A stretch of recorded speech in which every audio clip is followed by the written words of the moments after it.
লাগছে না সুন্দর দেখতে? খেতেও কিন্তু খুব টেস্টি হয়।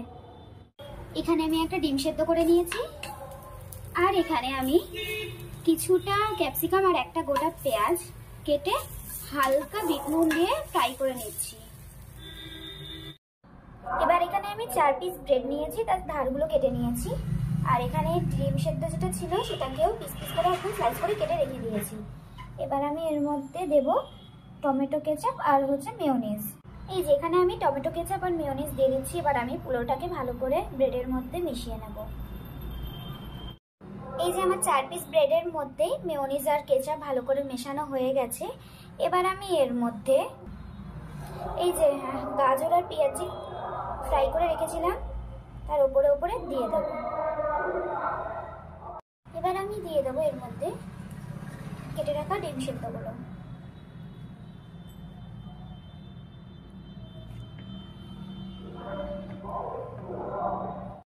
এই যে আমার ডিম সেদ্ধ উপরে দিয়ে দেওয়া হয়েছে। এবার আমি এখানে একটু চাট মশলা, ব্ল্যাক পেপার আর বিট নুন ছড়িয়ে দেবো।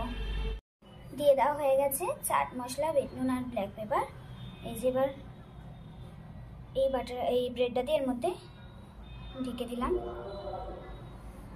সেম এটাকেও এর মধ্যে এভাবে ঢেকে দিচ্ছি। এই যে এবার আমি বাটার দিয়ে দেবো।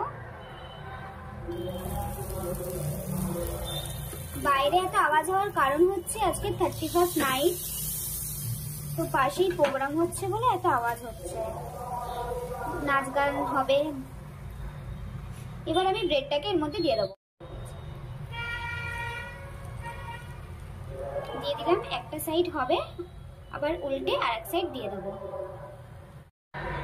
এই যে একটা পিঠ হয়ে গেছে। এবার আমি এর মধ্যে আর একটু বাটার দেবো। এই যে আর একটু বাটার দিয়ে দিলাম। এবার আমি এই পিঠটা উল্টে দিয়ে দেবো।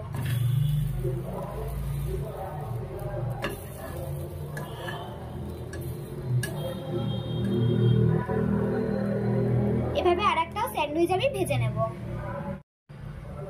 এই যে আমার সেকেন্ড স্যান্ডউইচটাও হয়ে গেছে। এবার আমি প্লেটে নিয়ে নিলাম। স্যান্ডউইচ তো রেডি হয়ে গেছে, আমি এখানে নিয়ে চলে এসেছি। আমি এখন একটা খেয়ে নেব, আর বরমশের জন্য একটা রেখে দেবো, অফিস থেকে ফিরে খাবে। এই যে ভেতরটা এইরকম হয়েছে দেখতে, লাগছে না সুন্দর দেখতে? খেতেও কিন্তু খুব টেস্টি হয়। আমি এর আগেও একদিন বানিয়েছিলাম, তাই ভাবলাম আপনাদের সাথে আজকে রেসিপিটা শেয়ার করি।